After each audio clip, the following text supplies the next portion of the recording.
বিসমিল্লাহির রহমানির রহিম। আসসালামু আলাইকুম ওয়া রাহমাতুল্লাহি ওয়া বারাকাতুহু। অগাস্ট মাসের ১ তারিখ থেকে ৭ তারিখ পর্যন্ত বিশ্ব মাতৃযুদ্ধ সপ্তাহ উদযাপিত হয়ে থাকে। এটা বহুদিন থেকেই উদযাপিত হচ্ছে এবং পৃথিবীর প্রায় ১২০টা দেশ এতে সরাসরি অংশগ্রহণ করে এবং WHO এর মতে ব্রেস্ট ফিডিং প্র্যাকটিস একটি অন্যতম বেস্ট প্র্যাকটিস, যেটা দিয়ে একটা শিশুর স্বাস্থ্যকে সুরক্ষিত করা যায়, রোগমুক্ত রাখা যায়। এটা যদি যথাযথভাবে পরিচর্যা করা যায়, প্র্যাকটিস করা যায় এবং এটা সমাজে এটাকে সম্প্রসারিত করা যায়। এবং এই সপ্তাহের এইবারের প্রতিপাদ্য বিষয় ছিল যে, যেটা আমি ইংরেজিতে বলি প্রোটেক্ট ব্রেস্ট ফিডিং এই শেয়ার রেসপন্সিবিলিটি। শেয়ার রেসপন্সিবিলিটি, এটা অর্থ হইল এটার দায় দায়িত্ব সবাই মিলে, শুধু ডাক্তার না, নার্স না, প্যারামেডিক্স না, শুধু না, পুরা দেশের লোকজনের আপামর জনগোষ্ঠীর দায়িত্ব। পলিটিশিয়ান থেকে শুরু করে ছাত্র শিক্ষক, মেডিকেল স্কুলসের ছাত্র ছাত্রীরা, টিচার বর্গ, অন্যান্য শিক্ষা প্রতিষ্ঠানের টিচার বর্গ এতে সম্পৃক্ত হতে পারে এবং এটা রেসপন্সিবিলিটি হলো পুরা জনগণের মধ্যে এটা সম্প্রসারিত হয়ে থাকে। সেজন্য এইটা খুব তাৎপর্যপূর্ণ। স্বাস্থ্যগত দিকে দেখা গেছে যে সমস্ত বাচ্চাগুলি পুরো 6 মাস বুকের দুধ পরে, 6 মাসের পরে ঘরের তৈরি খাবার, অন্যান্য খাবার এবং পাশাপাশি বুকের দুধ যদি আমরা 2 বছর পর্যন্ত চালিয়ে যাই, সেই বাচ্চাগুলি যেরকম স্বাস্থ্যের দিকে ভালো থাকে এবং তাদের মেধা, প্রজ্ঞা অনেক কিছুতে ওরা এগিয়ে থাকে। এই জন্য আমাদের বাংলাদেশি, বিশেষ করে গ্রাম অঞ্চলের শিশুরা যারা পরবর্তীতে লেখাপড়া শিখে বিভিন্ন জায়গায় এসছে, তারা তাদের মেধার আত্মপ্রকাশ ঘটাতে অনেক বেশি রেখেছে, এফোর্ট রেখেছে। অর্থাৎ গ্রামের মায়েরা কিন্তু এখনও বাচ্চাদেরকে অনেক বেশি সবার বুকের দুধ খাওয়ায় এবং দেখা যায় কিছু কিছু বাচ্চা 2.5 বছর হয়ে যায় তো বুকের দুধ ছাড়ে না। যদিও আমরা 1-2 পর্যন্ত বুকের দুধ খাওয়াতে বলি না, তারপরে খেয়ে চলে তারা। নট অনলি দ্যাট, বিশ্ব ওয়ার্ল্ড হেলথ অর্গানাইজেশন বলছেন যে সমস্ত বাচ্চারা এক্সক্লুসিভ ব্রেস্ট ফিডিং 6 মাস দিবে, তারপরে ঘরের তৈরি খাবার, বাইরের কোনো খাবার নয়, বটল অন্য তৈরি খাবার নয়। আজকাল রেডিও টেলিভিশন খুললেই দেখা যায় বিভিন্ন ধরনের শিশু খাদ্যের অ্যাড দিয়ে বসে আছে। এটা একেবারেই আমাদের কাছে কাম্য নয় এবং কখনো ওগুলি করতে পারে না। দেখা যায় এক কোম্পানি বলছে যে হরলিক্স খাওয়ার আপনার বাচ্চা উচ্চতা বেড়ে যাবে, আপনার বাচ্চা রোগ প্রতিরোধ ক্ষমতা বাড়বে। এগুলি সব অহৈতুক কথা আমি বলবো। বুকের দুধ এবং ঘরের তৈরি খাবারের কোনো বিকল্প নাই। ঘরের তৈরি খাবার অনেক কিছু হতে পারে, এটা খিচুড়ি হতে পারে, সবজি হতে পারে, ভাত হতে পারে, মাছ মাংস হতে পারে। 2 বছরের বাচ্চা বা 20 মাসের বাচ্চা ঘরের তৈরি যে কোনো ধরনের খাবার তারা গ্রহণ করতে পারে, স্বাস্থ্যপ্রদ খাবার।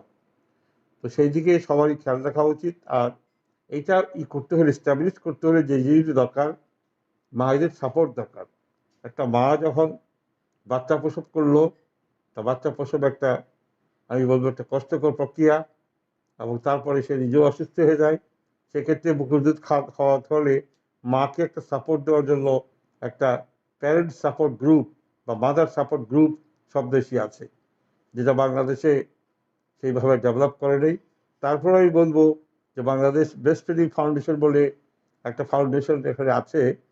তারা, আমি বলবো, আমার ভাষা মতে তাদের কাজও প্রশংসার দাবি রাখে।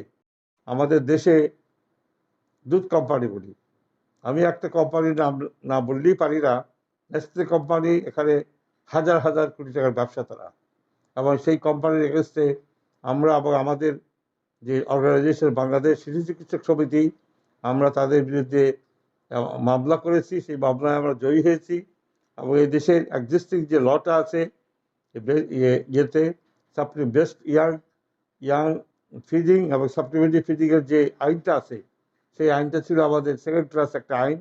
সেই আইনটাকে অনেক কষ্ট করে আমরা 2013 সালের দিকে এটাকে আমরা ক্লাস 1 আইনে একটা রূপান্তরিত হয়েছে।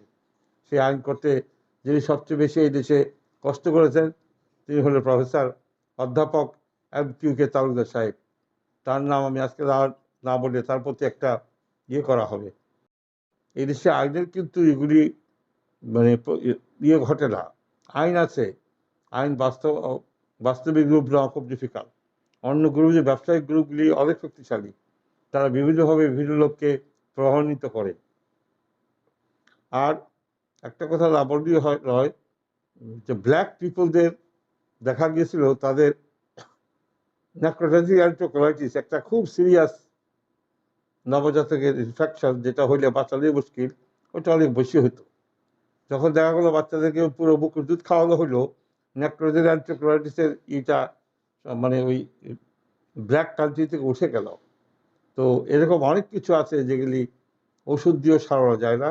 সেক্ষেত্রে এই উইকটাকে আমার মনে হয় শুধু এইভাবে বক্তৃতা দিয়ে আমার লাভ হবে না, ব্যক্তিগতভাবে আমাদের প্র্যাকটিস করতে হবে, বোঝাতে হবে।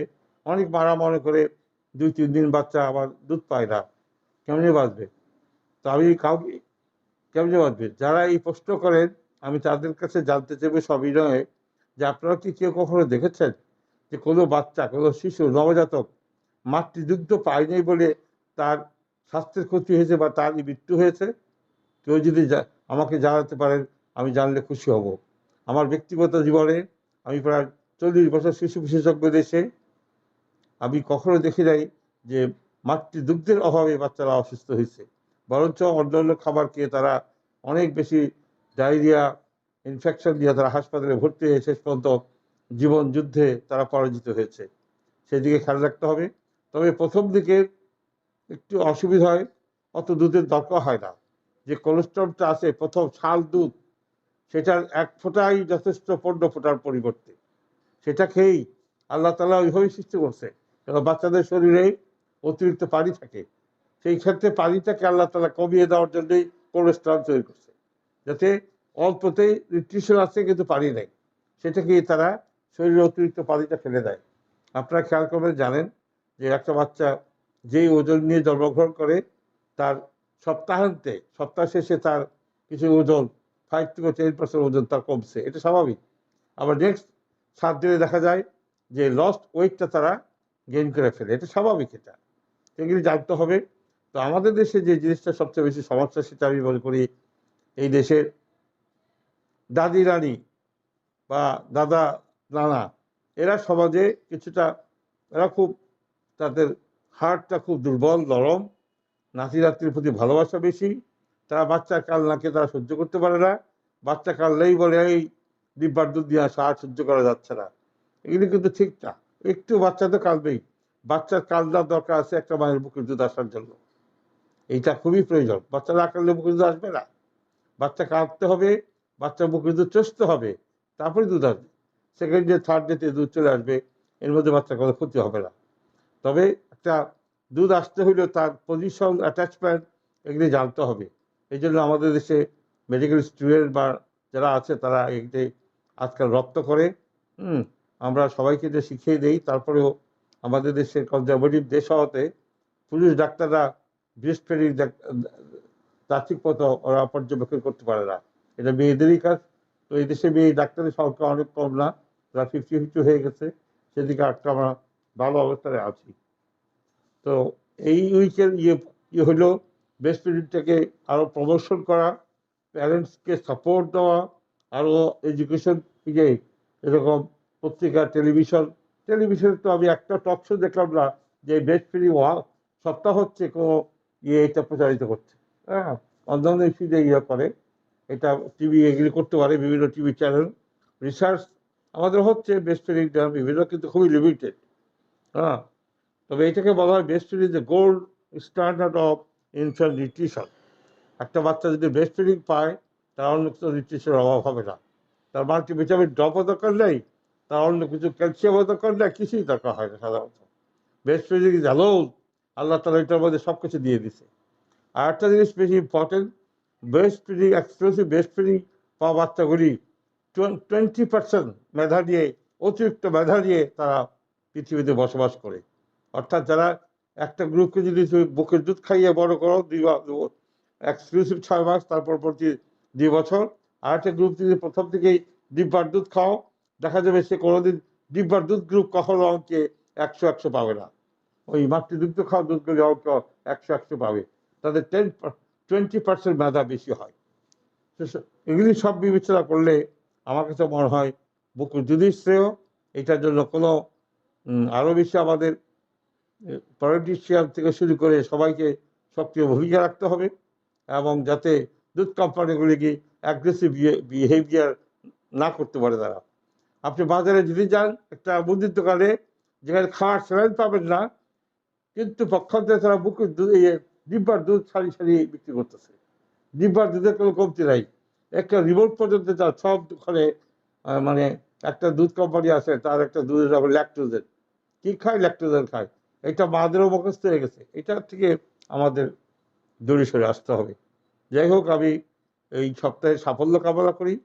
যদি আমরা বড় করে ব্যানার করে আমরা কোনো প্রোগ্রাম করতে পারলাম না, তারপরে মনে করি আমার এই বক্তব্যটা যদি আমার স্টুডেন্টরা কেউ শোনে, তারা এখান থেকে উপকৃত হবে। সবাইকে ধন্যবাদ।